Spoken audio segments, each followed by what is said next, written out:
Chapter 9, 4 years old. 2 years passed.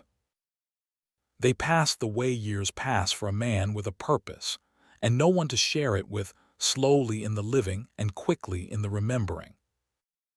Ethan endured the long blank stretches of toddlerhood the way a prisoner endures a sentence he knows the length of, marking the days, banking the grain, reaching every night into the dark behind his breath for the cold seed that grew so slowly he could only measure it across whole seasons.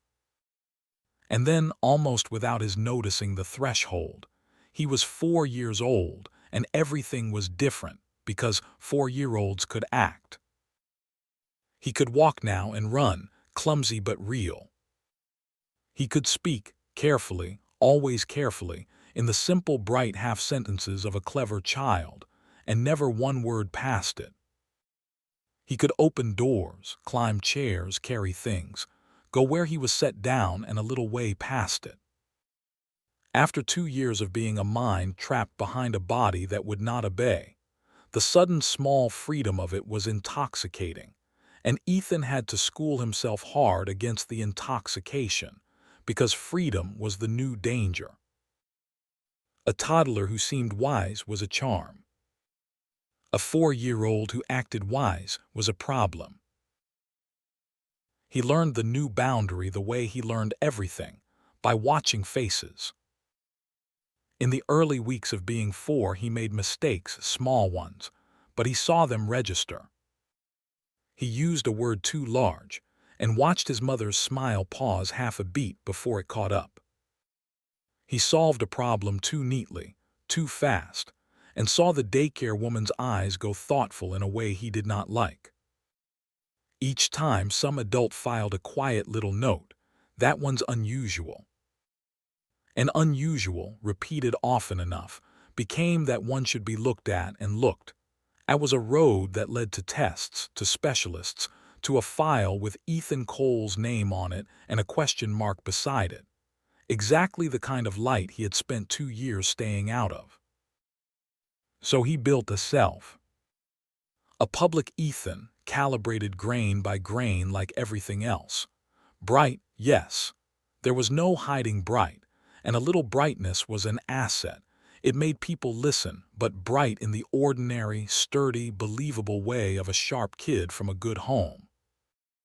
He let himself be quick with his letters and slow with his shoelaces. He asked questions he knew the answers to. He made the right number of mistakes, on purpose, the way a card player loses small hands to win the table's trust. Underneath, the cold river ran the same as ever. On the surface, he was precisely, a normal 4-year-old who happened to be smart. It was exhausting in a way the toddler years had not been. Then, at least, he had only had to wail and reach. Now every waking hour was a performance with a 44-year-old man hiding inside it, and the man could never, even for a moment, be seen. But it bought him the one thing he had been starving for through 2 long years. It bought him the power to steer. He started small, because small was the rule and small was safe. A 4-year-old, it turned out, had levers an infant never dreamed of. He could ask for things, and a well-chosen ask dropped at the right moment could turn a decision. He could prefer, and a child's stubborn preference was a force adults bent around without thinking.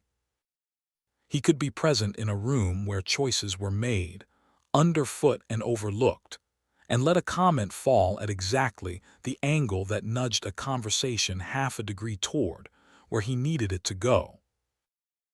He used it on the little things first.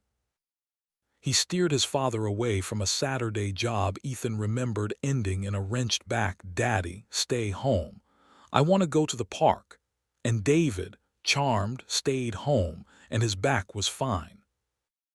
He steered his mother toward a different grocery on a day. He remembered the old one's parking lot had been the site of a fender bender. Tiny corrections, each one deniable, each one nothing on its own, each one a grain banked toward the day the steering would have to be perfect. And every time it worked, every time the world bent, even a hair's breadth to his quiet pressure, the cold seed in his chest gave its faint answering stir, the way it had on the day of the teapot. He had stopped being surprised by that. He was beginning to suspect it was not coincidence at all, that the power and the changing of the world were somehow the same act seen from two sides, and that every time he bent fate he fed, by some thread he did not yet understand, the thing growing in his chest. He filed the suspicion away to test later, when he was older and stronger, and had the patience to be sure. It was in the spring of that year, the wet Seattle spring of 1996, exactly when the map said it would be, that his mother sat him down on the green kitchen floor, took both his small hands in hers, and told him, with a light in her tired young face that Ethan would remember for the rest of both his lives, that he was going to be a big brother. "There's a baby coming," Susan said. "In the fall. You're going to have a little sister or brother, Ethan. What do you think about that?" Ethan looked up at his mother's shining face, and for once the man inside the boy and the boy on the floor wanted exactly the same thing, and the performance fell away, and what showed on his face was simply true. He knew who was coming. He knew her name before his parents had chosen it. He knew the range she would be born in and the gray childhood that had waited for her in the life he had already lived and was now, grain by grain, unmaking. Emma, his sister, the person he had loved most in his first gray life and grieved alongside everyone else, the one who had been a baby when their father died and had never gotten to know him at all. She was coming back. And this time their father would be alive to hold her. "A sister," Ethan said softly, certainly, before he could think better of it, and then caught himself, and added a 4-year-old's grin to cover the certainty, and his mother laughed and said, we'll see, nobody knows yet," and ruffled his hair. But Ethan knew. And lying in bed that night, he added a new line to the warm, private pile of things that had nothing to do with strategy. Emma is coming, and felt, under the long cold weight of everything he carried, a small and unfamiliar warmth he did not bank away. Some things he was learning were not for spending. Some things you just got to keep.